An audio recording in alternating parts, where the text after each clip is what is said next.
Hello students, sorry due to the some technical issues previous video stop हो गई थी। ठीक है, तो हम प्रीवियस वीडियो में हमारा क्वेश्चन नंबर 27 डिस्कस करने वाले थे, तो हम इसमें भी हम क्वेश्चन नंबर 27 डिस्कस करेंगे।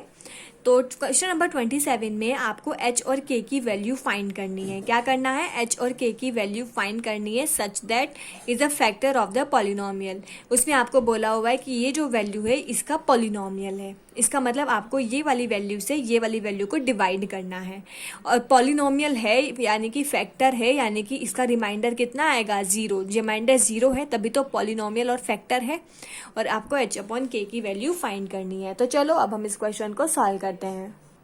ये थोड़ा ट्रिकी क्वेश्चन है पर इतना भी नहीं है। आपको किससे डिवाइड करना है? 2x² माइनस 11x प्लस 5 से आपको डिवाइड करना है। जिससे भी डिवाइड करना होता है आपको पता होता है उसकी वैल्यू को किसके इक्वल पुट करते हैं? 0 के इक्वल। तो वही मैंने किया, 0 के इक्वल पुट किया। अब इसको कैसे सॉल्व करेंगे? आपने 7th 8th क्लास में स्प्लिटिंग पढ़ी होगी। हम इनकी स्प्लिटिंग करते हैं। स्प्लिटिंग कैसे करते हैं? आपको बीच में ऐसी वैल्यूज, ये दोनों वैल्यूज तो एज इट इज आती है। आपको बीच में ऐसी वैल्यूज रखनी होती है जिनका मल्टीप्लाई इन दोनों के इक्वल हो। इन दोनों का मल्टीप्लाई करने पर क्या आ रहा है? 5 2 10x²। यानी कि आपको ऐसी वैल्यू बीच में पुट करनी है जिसका मल्टीप्लाई तो 10x² हो, और जिसको ऐड या सब्ट्रैक्ट करने पर ये बीच वाली वैल्यू आए, यानी कि -11x आए। ठीक है, ऐसी वैल्यू रखनी है। तो ऐसी कौन सी? देखो 2x² तो एज इट इज। अब मैंने यहाँ पर पुट की -10x और -x। क्या इन दोनों को मल्टीप्लाई करने पे 10x² आ रहा है? तो मैंने आ रहा है। प्लस का 10x² आ रहेगा अगर आप इन दोनों को मल्टीप्लाई करो। अब क्या इनको ऐड या सब्ट्रैक्ट करने पर 11x आ रहा है? तो -10x और -x को ऐड करूंगी तो -11x आ रहा है। तो मतलब मैंने सही लिखा है, मैंने इसको स्प्लिट कर दिया इसमें। अब 2x² और -10x में से मैंने 2x कॉमन ले लिया। 2x कॉमन लेते ही अंदर क्या बचा? x - 5।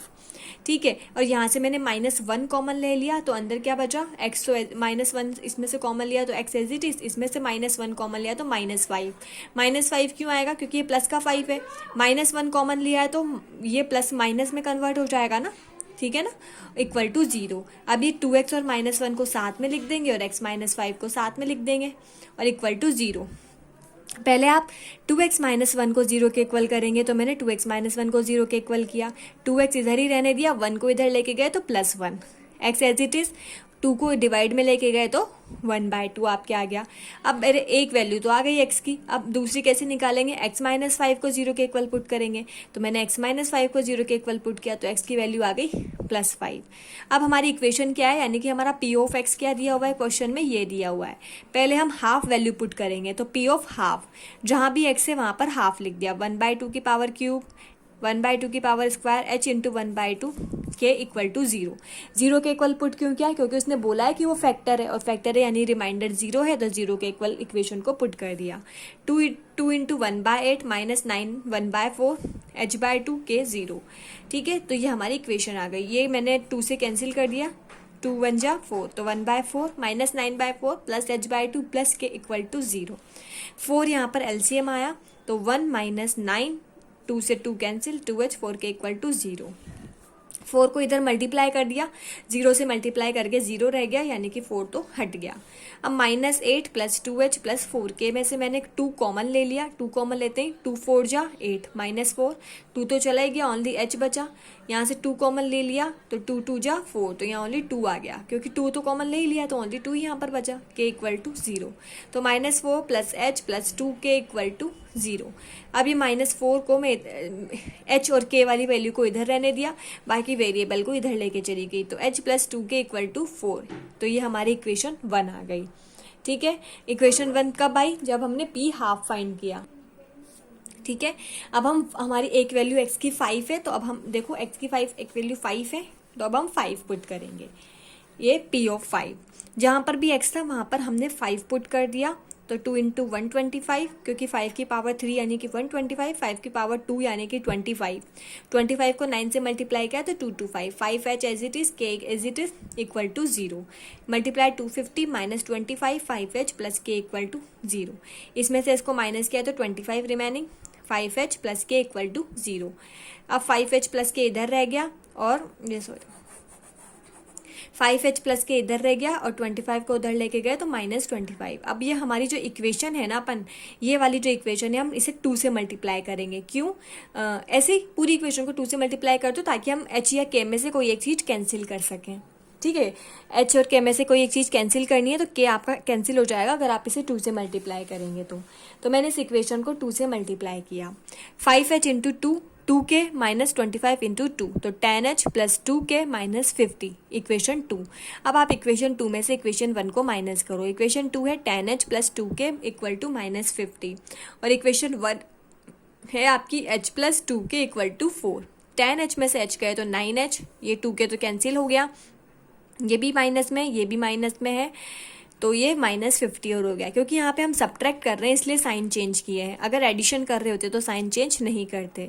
अभी -54 h इक्वल टू -54/9 यानी कि इक्वल टू -6 आपके आंसर आ गया। अब फ्रॉम इक्वेशन 1 क्या है आपकी h plus 2k equal to 4, h की वैल्यू -6 आ गई, यहाँ पर रख दी।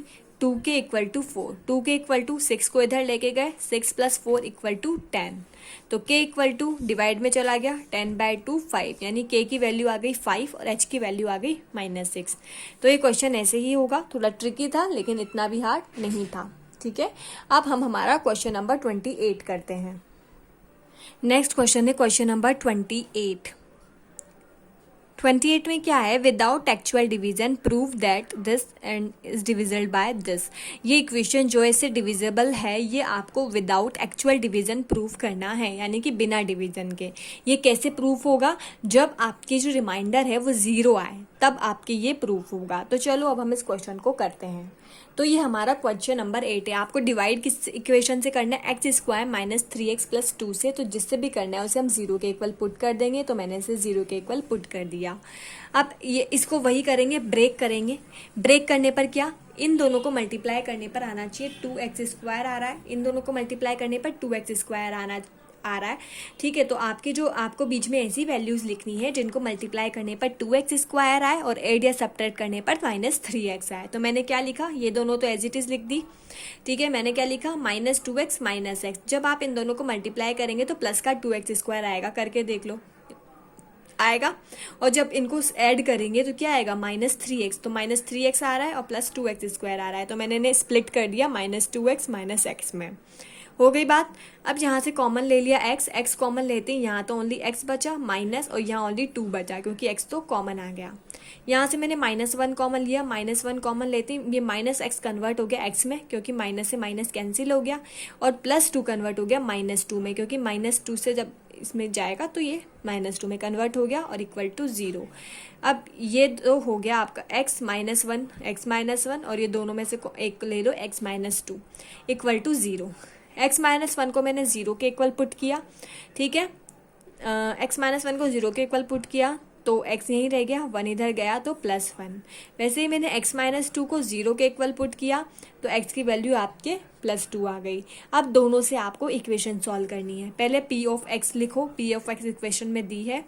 अब p ऑफ 1 फाइंड करो। p ऑफ 1 का मतलब आपको क्या करना है, वैल्यू 1 रखनी है।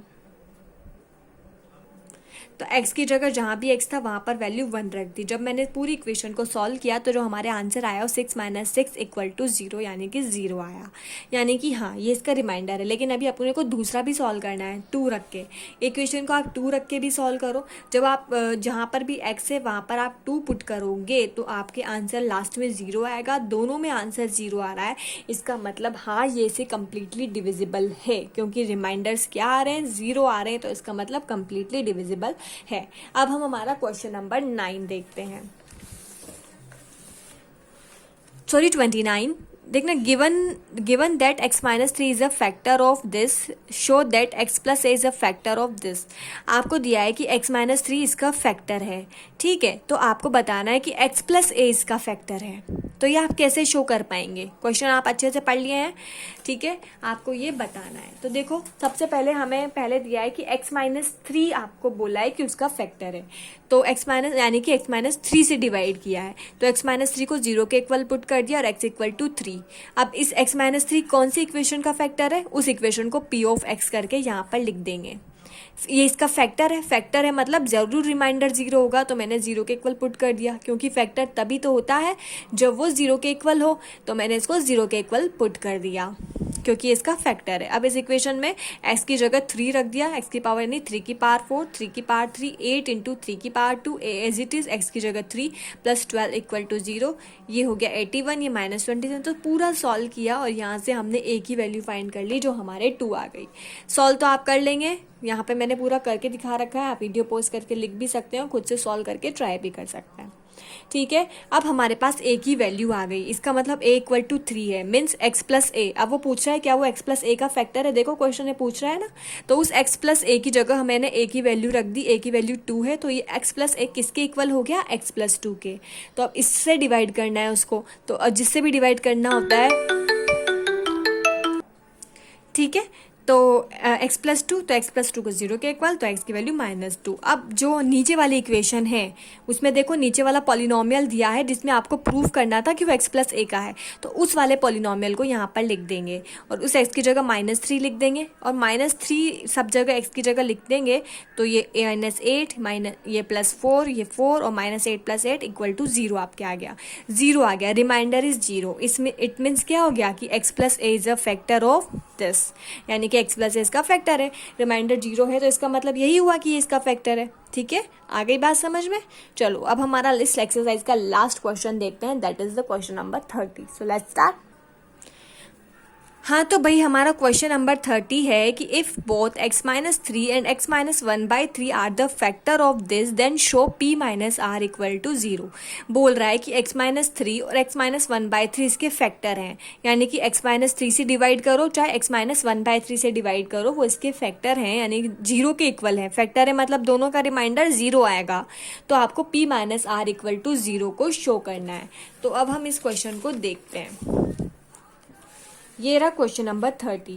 पहले x-3 वाला देखते हैं। x-3 इक्वल टू 0 है, क्योंकि हमें इससे फैक्टर प्रूव करना है, तो यानी कि डिवाइड करना है, और जिससे भी डिवाइड करते हैं उसको 0 के इक्वल प्रूव करते हैं। तो इसको डिवाइड किया तो x-3 इक्वल टू 0, x की वैल्यू 3। अब जहाँ पर भी x है वहाँ पर मैं p(3) रख दूंगी, ये इक्वेशन रख के इसको 0 के इक्वल रखा, क्योंकि फैक्टर है और फैक्टर ने मतलब रिमाइंडर 0 है, तो 0 के इक्वल रख दिया। अब x की जगह 3, 5 into 3 plus r equal to 0, 9p ये हो गया, 15 plus r equal to 0। p और r इधर रहने दिया और वेरिएबल को इधर ले आए, तो 9p plus r equal to -15। ये हमारी इक्वेशन 1 आ गई है, -15 है। ठीक है, अब दूसरा वाला देखते हैं। x-3 वाला देख लिया, अब x-1/3 वाला देखते हैं। तो x-1/3 इक्वल टू 0। ठीक है, तो x इज इक्वल टू 1/3। अब p में जो इस इक्वेशन है इसमें जहाँ पर भी x था वहाँ पर 1/3 राइट करेंगे, तो px स्क्वायर था यानी p 1/3 का स्क्वायर, 5x था यानी 5 इंटू x की जगह 1/3 प्लस r इक्वल टू 0। ठीक है, तो p/9 plus 5/3 plus r equal to 0। यहाँ पर हमने क्या किया, 5/3 को हम इधर लेकर चले गए, तो ये -5/3। ठीक है, यहाँ पर 9 LCM आ गया, तो 9p plus 9r equal to -5/3। अब 9 को मैं उधर लेके चली गई, तो 9 इधर मल्टीप्लाई में गया, तो माइनस इधर रह गया p प्लस 9r, और यहाँ रह गया -5/3 इंटू 9।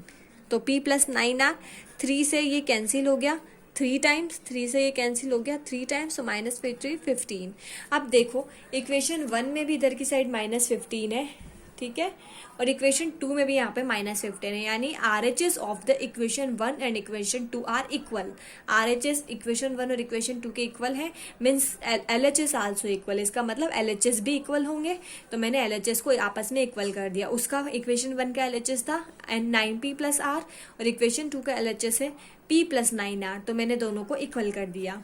p वाली वैल्यूज इस साइड लिया है, तो 9p माइनस p और r उधर ले गए, 9r minus r, 8p equal to 8r। अब p इक्वल टू 8 से तो आपने 8 कैंसिल कर दिया, तो p इक्वल टू r, तो ये r इधर ले आए, तो p minus r equal to 0। तो यही आपको प्रूफ करना था, और ये हमने प्रूफ कर दिया कि p minus r equal to 0 है। ठीक है, तो आज हमारी एक्सरसाइज कंप्लीट हो गई। हमने जो एक्सरसाइज पढ़ी उस पे सारे क्वेश्चन रिमाइंडर थ्योरम पर बेस्ड थे। अब हमारी जो नेक्स्ट एक्सरसाइज है उसके सारे जो क्वेश्चन होंगे वो फैक्टराइजेशन थ्योरम पर बेस्ड होंगे। तो अब हम नेक्स्ट क्लास में फैक्टराइजेशन थ्योरम पढ़ेंगे। ठीक है, so thank you everyone, stay home, stay safe and bye bye.